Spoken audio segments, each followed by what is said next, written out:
wouldn't put it past Sebastian to have started dinner.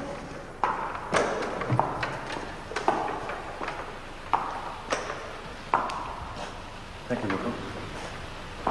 Well, darling, I've collected your chum. I thought you were dying.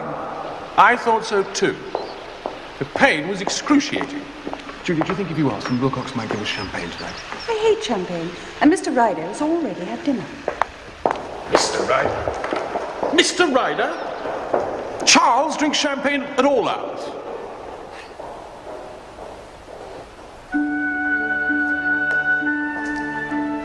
I believed myself very near to heaven during those languid days at Brideshead. That gives me a craving for champagne. It is thus I like to remember Sebastian, as he was that summer when we wandered alone through that enchanted palace.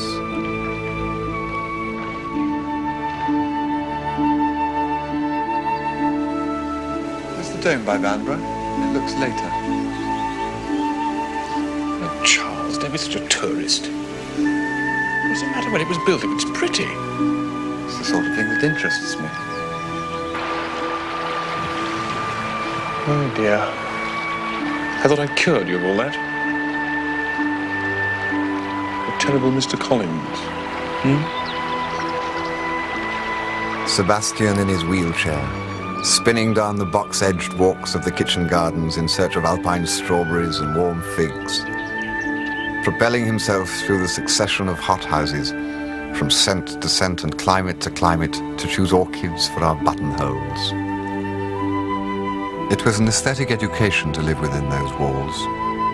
Since the days when, as a schoolboy, I used to bicycle round the neighbouring parishes rubbing brasses and photographing fonts, I had nursed a love of architecture, but my sentiments at heart were insular and medieval. This was my conversion to the Baroque. Why is this house called a castle? Because it used to be one. Till they moved it. What can you mean? Just that.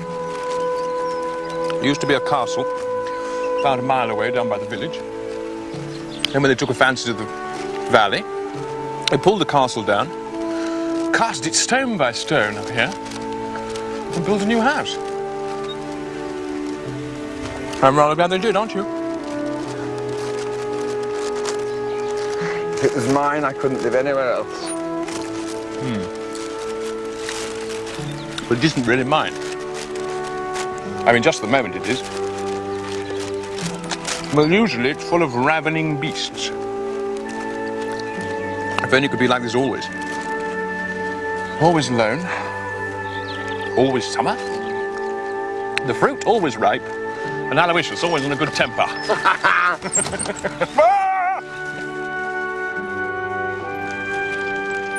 Charles? Charles! Aloysius, how do we stop this thing?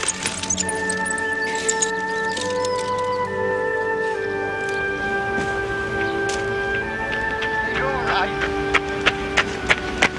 Very How's fun. the ankle? Very, very fun. Come on. I suppose you'll be in bed for months now. One day in a cupboard we found a box of oil paints. Mummy bought them, these paints. Somebody told her that you couldn't appreciate the beauty of the world unless you tried to paint it. Sebastian gave me the idea of decorating the garden room. She couldn't draw at all. Colours in the tubes were very bright, but every time Mummy mixed them, they came all kind of khaki.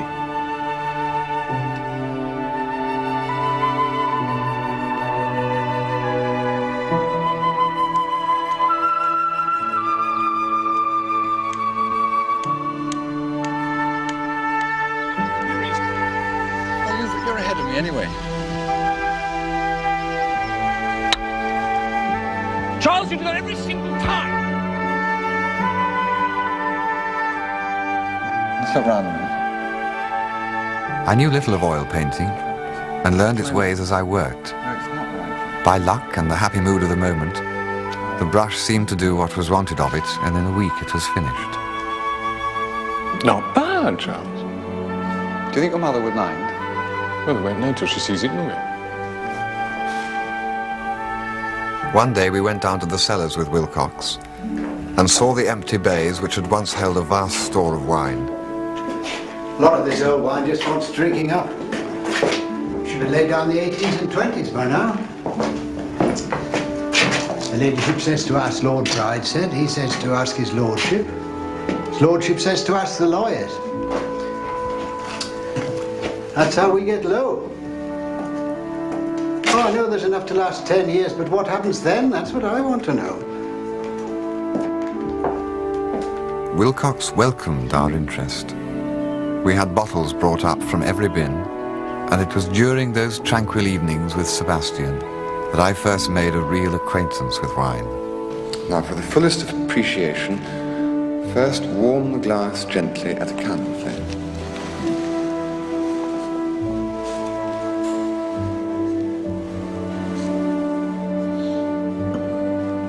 Fill it a third high. The Château Lafite, 1899.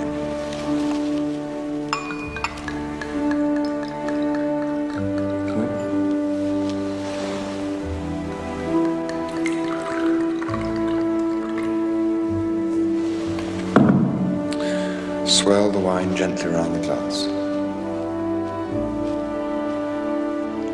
That is a claret. It's a Burgundy. I have Burgundy in my hand. You didn't. You haven't. Have you just poured this in it? I have claret.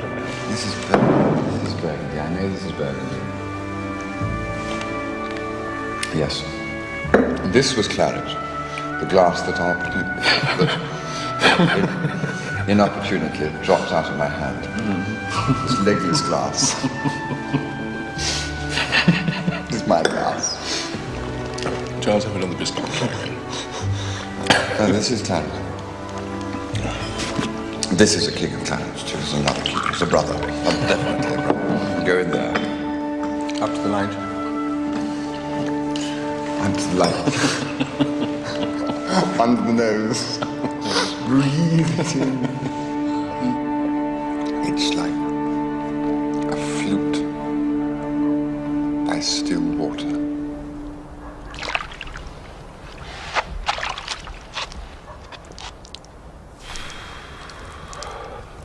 Ought we to be drunk every night?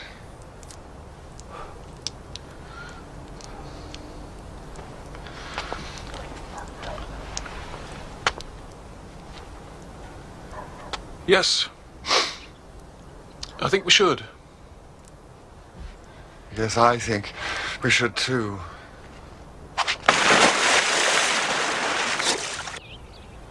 On Sundays, a neighboring priest called to say Mass. Sebastian's faith was an enigma to me at the time, but not one that I felt particularly concerned to solve. I took it as a foible, like his teddy bear. Such an old bore, Father Phipps. Kept me back half an hour after Mass talking about cricket. Do you want some cold coffee? Yes, please.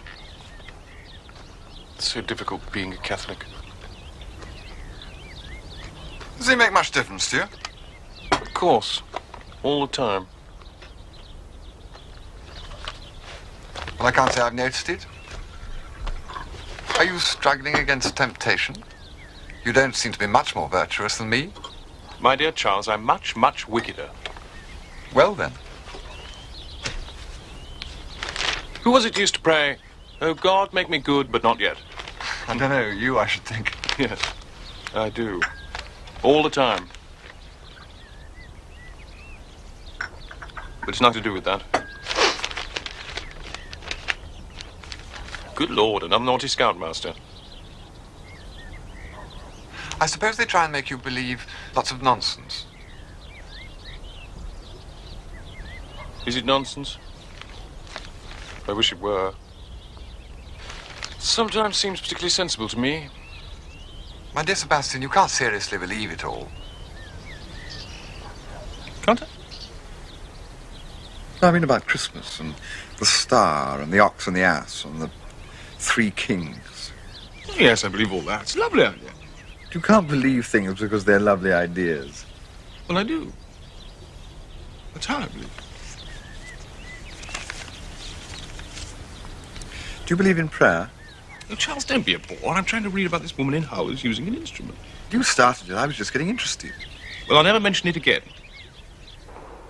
But he did 10 days later, when our peace was disturbed on the occasion of the annual agricultural fair. The house, which seemed to have slept during the past weeks, awoke to a flurry of activity, and Brideshead, Sebastian's elder brother, came down to preside.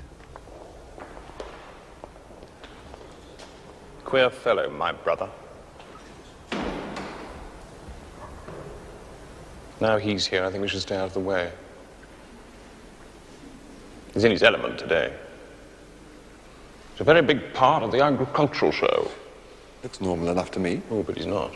If you only knew. He's much the craziest of us. Only it never comes out at all. He's all twisted inside. He wanted to be a priest, you know.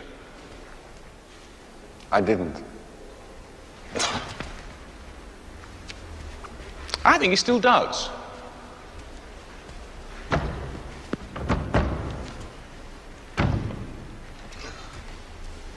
He nearly became a Jesuit. It was awful for Mummy. She couldn't exactly try and stop him.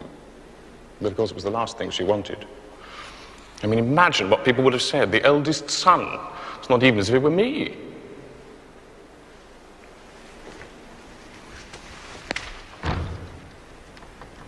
Oh.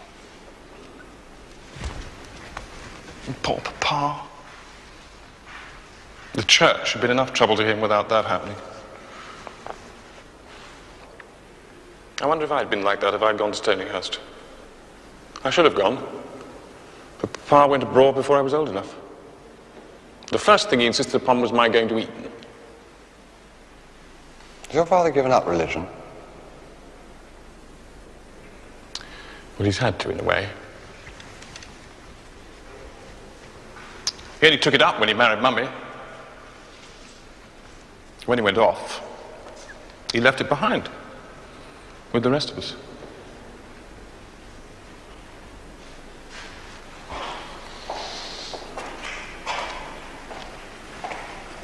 You must meet him. He's a very nice man.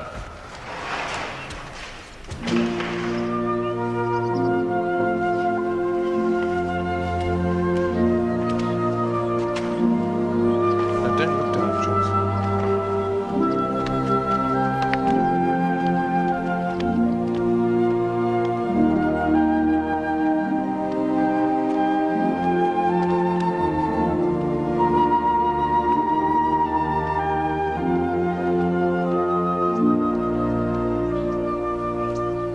So you see, we're a mixed family religiously. Brideshead and Cordelia are both fervent Catholics. He's miserable, she's bird happy. Julia and I are both semi-heathens. I'm happy. I rather think Julia isn't. Mum is popularly believed to be a saint and Papa's excommunicated. I wouldn't know which of them were happy. Anyway, however you look at it, happiness doesn't seem to have much to do with it. And that's all I want.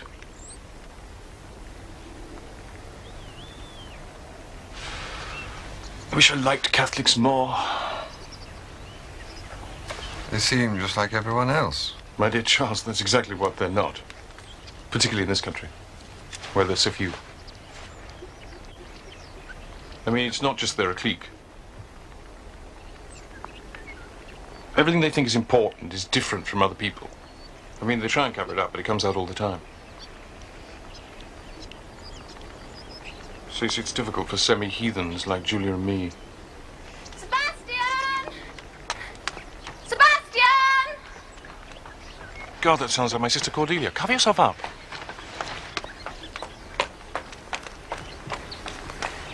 Where are you? Go away, Cordelia. We're not decent. Yes, you are. I guessed you were here. You didn't know I was about, did you? I came down with Bridie. I stopped off to see Francis Xavier. He's my pig.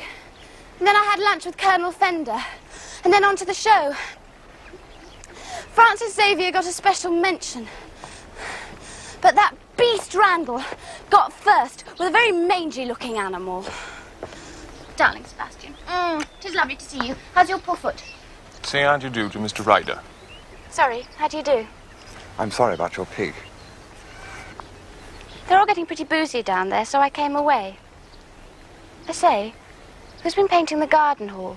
I went in to get a shooting stick and saw it. Be careful what you say, it's Mr. Ryder. But it's lovely. I say, did you really? You are clever. Oh, why don't you both come down? There's nobody about. Bridie's bound to bring the judges in.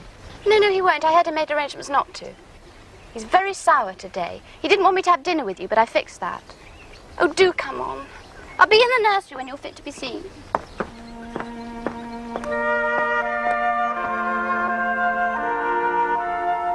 We were a somber little party that evening. Brideshead was only 3 years older than Sebastian and I, but he seemed of another generation. I hope Sebastian is seeing to the wine. Wilcox is apt to be rather grudging when he's on his own. He's treated us very liberally. I'm delighted to hear it. You're fond of wine? Very. I wish I were. It's such a bond with other men. At Oxford, I tried to get drunk once or twice. But I didn't enjoy it. Beer and whiskey I find even less appetizing. Events like today's show are, in consequence, a torment to me. I like wine. My sister Cordelia's last report said that she was not only the worst girl in the school, but the worst there had ever been in the memory of the oldest nun. That's because the Reverend Mother said that if I didn't keep my room tidy, Our Lady would be very grieved. And I told her that Our Blessed Lady didn't give 2 hoots whether I kept my gym shoes on the left or the right of my dancing shoes. Reverend Mother was livid. Cordelia, Our Lady cares about obedience. Bridie, don't be so pious. We've an atheist in our midst. Agnostic. Really?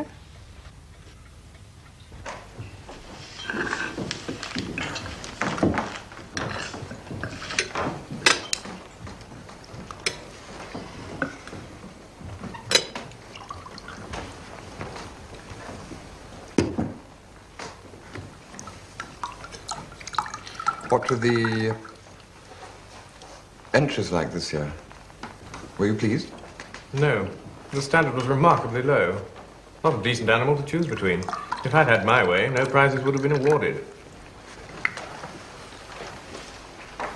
Would have served Randall right. Cordelia. By the way, did I tell you I'd seen the Bishop of London? No, Bridie, you didn't. He wants to close the chapel. He couldn't. Do you think Mummy would let him? There are so few of us. It isn't as though we're old Catholics, with everyone on the estate coming to Mass. Does that mean we're going to have to drive miles on winter mornings? We must have the Blessed Sacraments here. I like popping in at odd times, so does Mummy. So do I. But it'll have to go sooner or later. Perhaps after Mummy's time. No, thank you. The point is, whether it wouldn't be better to let it go now. You're an artist, Ryder. What do you think of it aesthetically? I think it's beautiful. Is it good art? Well, I don't quite know what you mean. Oh, Bridie, stop being so Jesuitical. I'm sorry, I thought it was an interesting point. Well, if you'll excuse me, I must take Sebastian away for half an hour. There are some family matters to deal with. It's time you were in bed, Cordelia. Must digest first. I'm not used to gorging like this at night. I'll talk to Charles. Charles? Charles? Mr. Ryder to you, child. Send her to bed if she's a bore.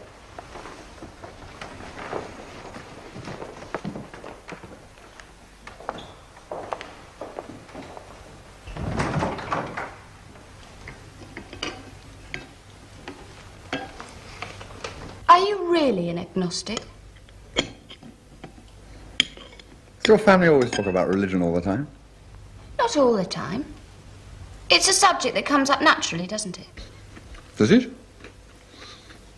Never has with me before. Then perhaps you are an agnostic. I'll pray for you. Thank you. I'm sure it's more than I deserve. Oh, I've got harder cases than you. I've got Lloyd George, the Kaiser, and Olive Banks. Who's she? She got bunked last term from the convent. The Reverend Mother had found something that she'd been writing. If you weren't an agnostic, I should ask you for 5 shillings to buy a black goddaughter. Nothing would surprise me about your religion. It's a new thing that a priest started last term. You send 5 bob to some nuns in Africa, and they christen a baby and name her after you. I've got 6 black Cordelias. Isn't that lovely?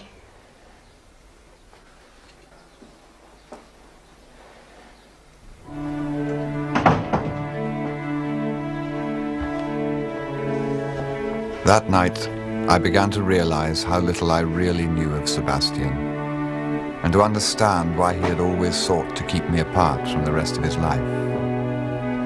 He was like a friend made on board ship on the high seas. Now we had come to his home port. Sorry, I've been ignoring you. Bridie's got all these papers. I'm going to take them apart. Sorry? I had a nice talk with Cordelia. She's going to pray for me. She made a novena for her pig. Now, come on, we must pack. I've decided you better come to Venice with me. But that's absurd. I haven't got any money. I thought that. We live off Papa when we're there. The lawyers pay my fare, plus first class and a sleeper. We can both travel third for that. You see? It's fixed. I haven't got any clothes for Venice. No chance.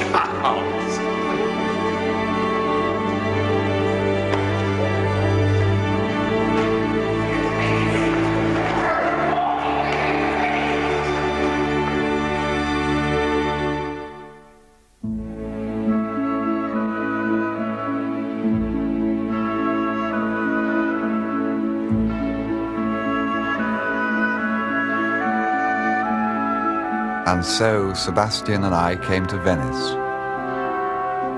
We had traveled on the long, cheap route, by boat and train, on wooden seats in hot carriages filled with peasants and the smell of garlic, as the sun mounted higher and the country began to glow with heat.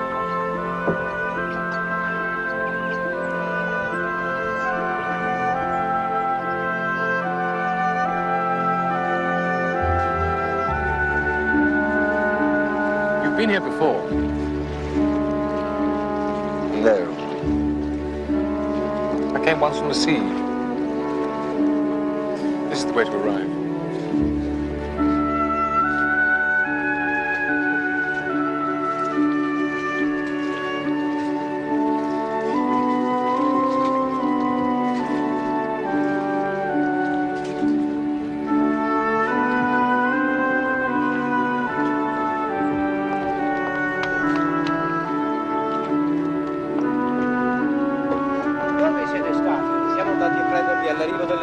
Ma loro non c'erano, ecco perché siamo arrivati in ritardo. Hello, my lord. How are you? Very well, thank you. Mr. Ryder. How do you do, sir? How do you do? We expected you on the morning express. His lordship thought you must have looked up the train wrong. Ah, well, we came first. His lordship said to tell you that he was at the Lido. Did he? Giovanni, finalmente ci sono. Ma non hai fatto nulla ancora nel bagno. I signori inglesi come fanno a lavarsi se non c'è acqua calda? Non preoccuparti del bagno. Funzionerà come sempre. Il signor Prende lo riparerà. Ma quello non è il suo lavoro del signor Prende. Devo occuparmi dei bagagli. Come fanno a cambiarsi d'abito senza le valigie?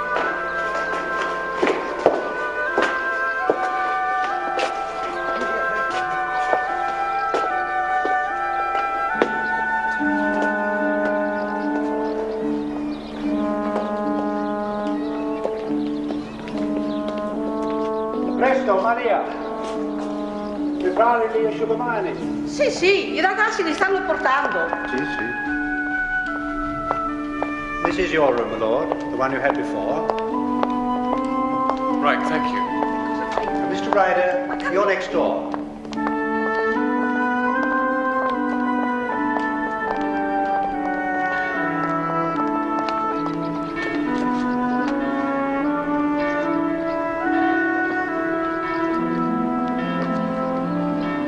E signori, le loro camere sono pronte. I bagagli sono arrivati.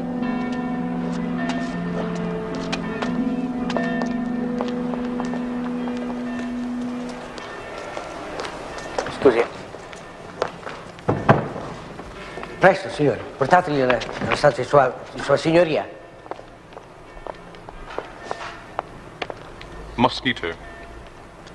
Mostica, non no. Prendi questo. Bake hot wash. If I may, sir. Purtroppo il bagno qualche volta non funziona, ma il signor Prende lo aggiusterà.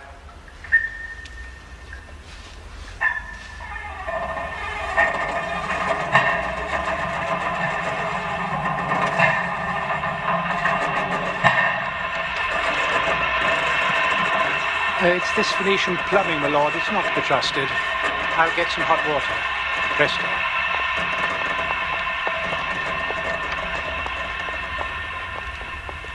Presto, Maria. Porti dell'acqua calda. Ma ce ne sarebbe bisogno se lei avesse fatto riparare lo scaldapano. Se non si accomoda non funziona per niente.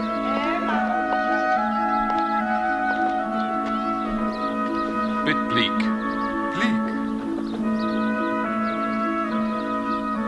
Come here. Now look at that. I don't think you could call it bleak.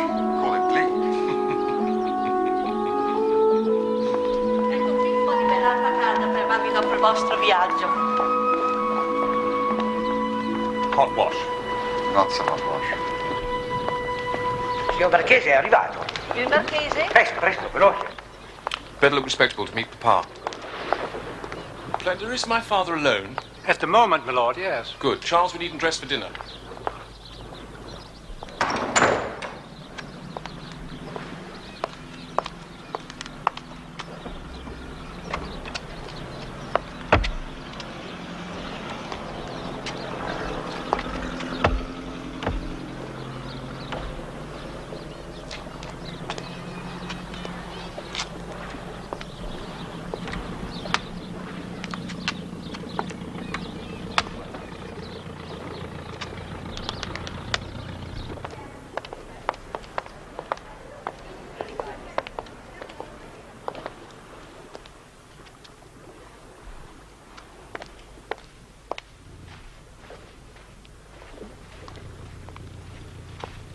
Darling Papa. Goodness, how young you're looking. This is Charles, Papa. Charles, don't you think my father very handsome? How do you do? How do you do, sir? Whoever looked up your train made a Bettise, the Synopsis one. We came on it. You can't have done. Only a slow train from Milan at that time. I've just been to the Lido. I've taken to playing tennis there with the professional in the early part of the evening. It's the only time of day when it's not too hot. How very energetic of you, Papa. I hope you boys will be comfortable. My room's wonderful. This house was built for the comfort of one person only. I'm that person. I have a room this size and a very splendid dressing room besides. Cara has taken possession of the only other sizable room. How is she? Cara? Oh, she's gone to visit some Americans at a villa on the Brenta Canal. She'll be back with us tomorrow. So what shall we do tonight, Papa? Oh, could go to the Luna, though it's getting very filled up with English people now. Would it be too dull to stay here? Cara's bound to want to go out tomorrow. No, that would be lovely. Well, we dined at 8. We could go out and have a drink first. I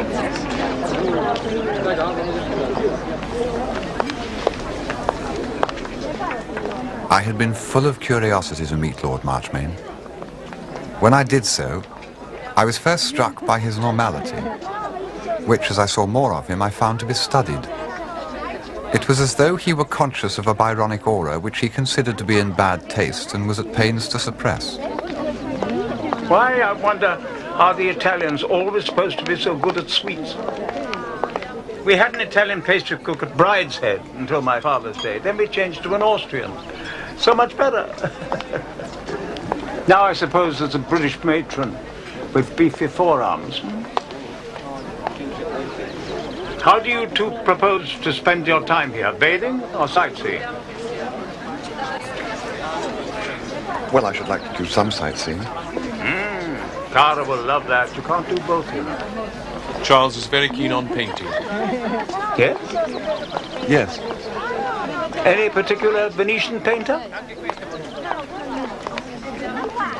Bellini. Ah, which one? I didn't know there were two. There are three, to be precise. Painting then was very much a family business. How was England when you left? It's been lovely this summer. Was it? Was it? It's my tragedy that I abominate the English countryside. I suppose it's very wrong to inherit great responsibilities and be entirely indifferent. I'm all that the socialists would have me be, and a great stumbling block to my own party. However, no doubt my elder son will change all that, if they leave him anything to inherit.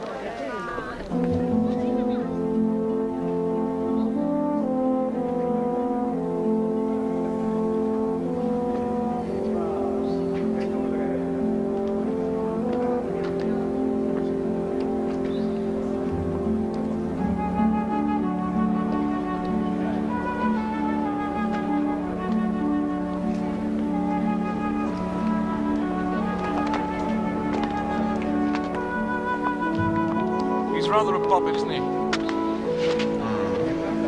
Don't worry. He's really very sweet underneath. He does frighten me a bit. You'll soon get used to that. Well, should we walk or take a cab? Oh, I think a cab.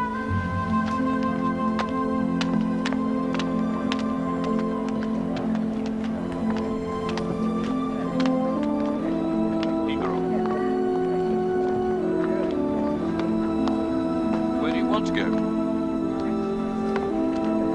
I'll show you something very, very special.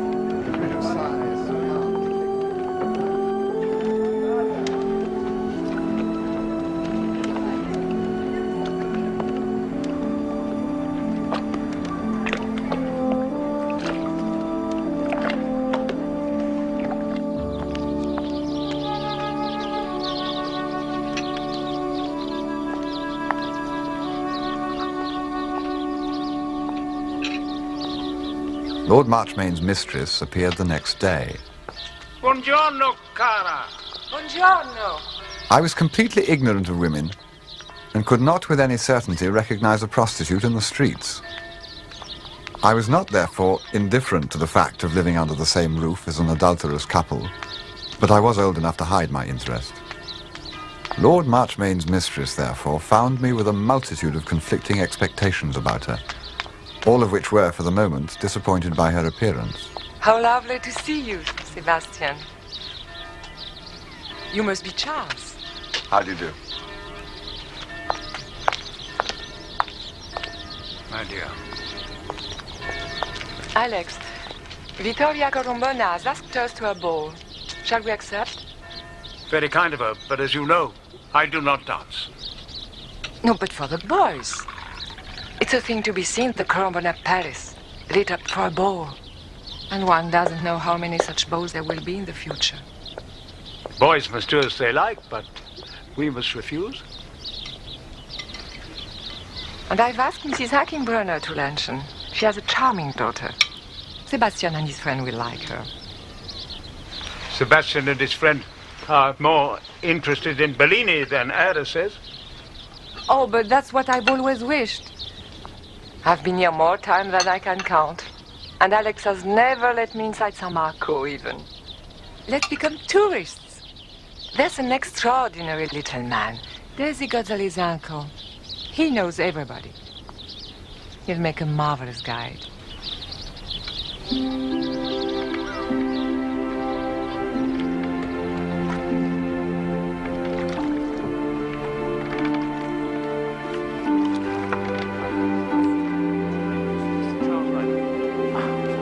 And now, off to see our works of art. So we became tourists. All doors were open to Cara's little Venetian nobleman. With him and a guidebook, she came with us, flagging sometimes but never giving up, a neat prosaic figure amid the immense splendors of the place.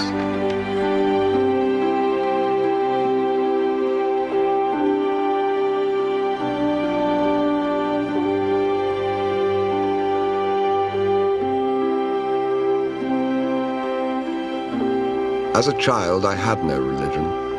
I was taken to church weekly, and at school attended chapel daily.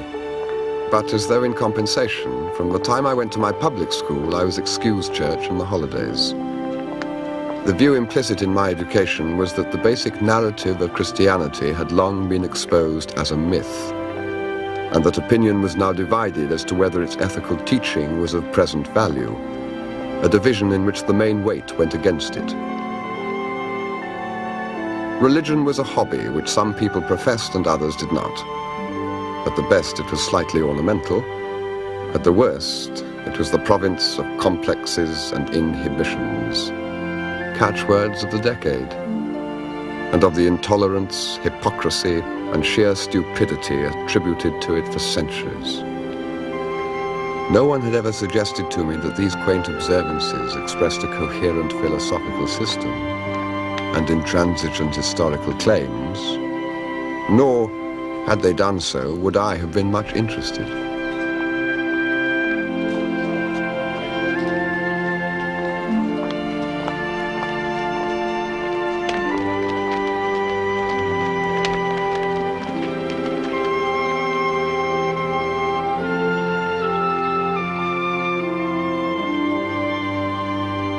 My father did not go to church, except on family occasions, and then with derision. My mother, I think, was devout. It once seemed odd to me that she should have thought it her duty to leave my father and me and go off with an ambulance to Serbia, to die of exhaustion in the snow in Bosnia. But I later recognized some such spirit in myself. Later, too, I have come to accept claims which then, in 1923, I never troubled to examine, and to accept the supernatural as the real. But I was aware of no such needs that summer.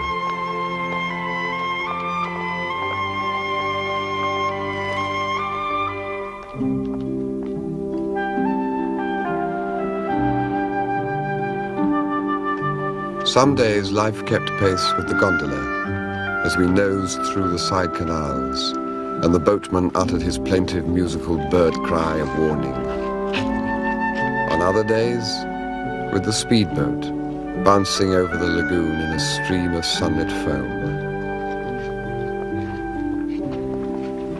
Every morning after breakfast, Sebastian, Cara and I would leave the palace by the street door and wander through a maze of bridges and squares and alleys to Florian's for coffee, and watch the grave crowds crossing and recrossing under the campanile.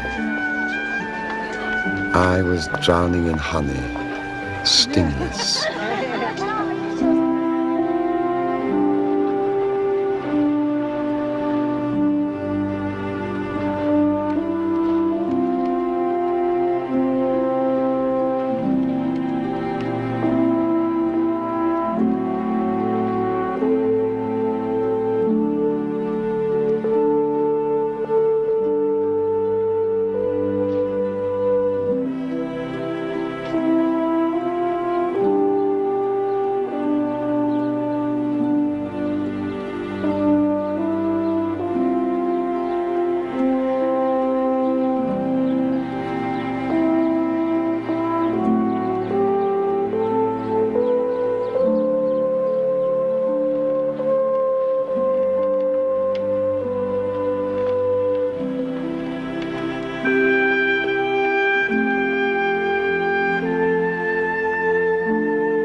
The fortnight in Venice passed quickly and sweetly, perhaps too sweetly. It left a confused memory of fierce sunlight on the sands, of cool marble interiors, of water everywhere lapping on smooth stone, reflected in a dapple of light on painted ceilings, of a night at the Corombona Palace such as Byron might have known. I remember most particularly one conversation towards the end of my visit. Sebastian had gone to play tennis with his father, and Cara at last admitted to fatigue. We sat in the late afternoon at the windows overlooking the Grand Canal. It was the first time we had been alone together. I think you're very fond of Sebastian. Certainly. I know of these romantic friendships of the English and the Germans. They're not Latin. I think they're very good, if they don't go on too long. It's a kind of love that comes to children before they know its meaning. In England, it comes a little later, when you're almost men. I think I like that. I think it's better to have this first kind of love for a boy than for a girl.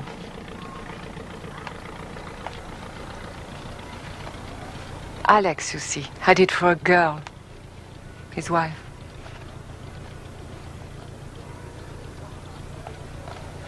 Do you think he loves me?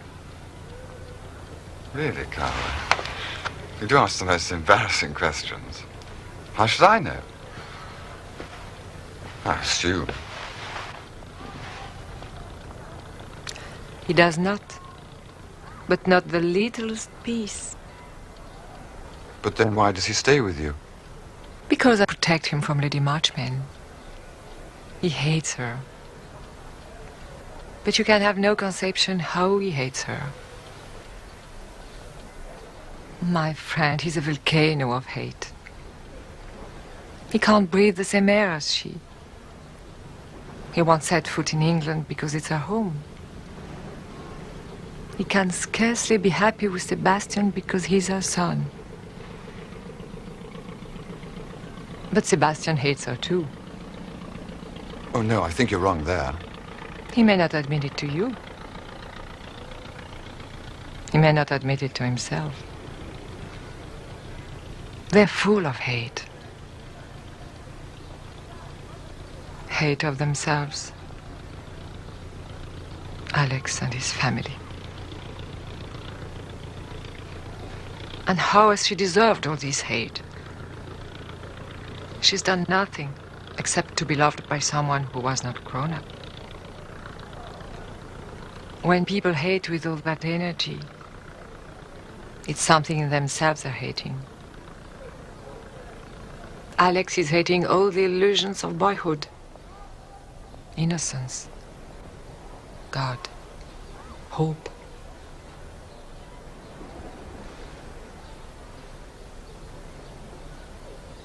Sebastian is in love with his own childhood. That'll make him very unhappy. His teddy bear, his nanny, and he is 19 years old.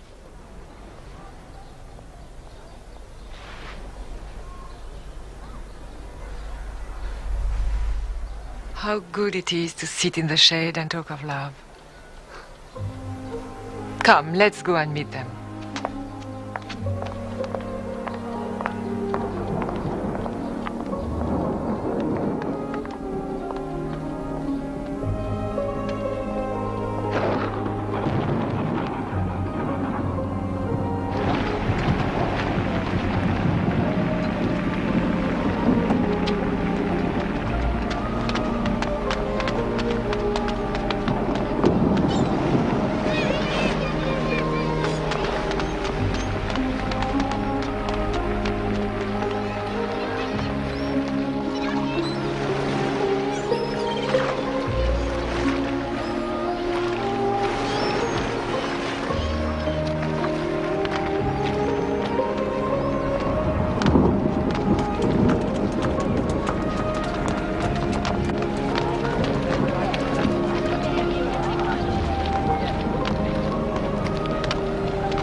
Sebastian drinks too much. I suppose we both do. Oh, with you it doesn't matter. I've watched you together. With Sebastian, it's different. He'll become a drunkard if someone doesn't come to stop him. I've known so many. Alex was nearly a drunkard when I met him. It's in the blood. I see it in the way Sebastian drinks. It's not your way.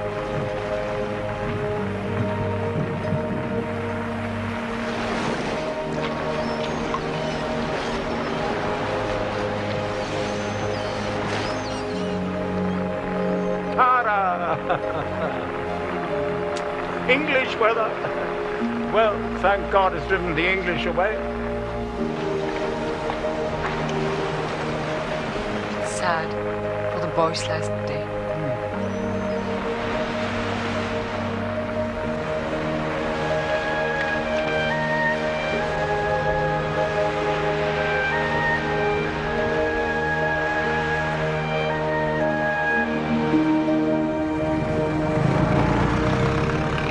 We arrived back the day before term began.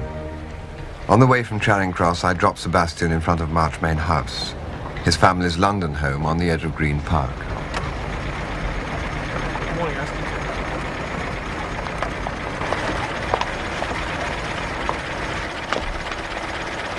Well, Marches.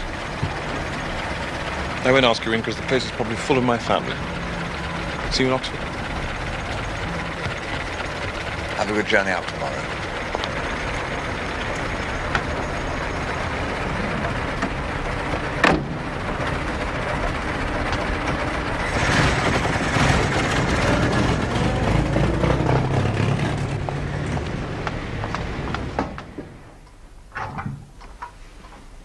The taxi took me on alone to Bayswater, where my father greeted me with his usual air of mild regret.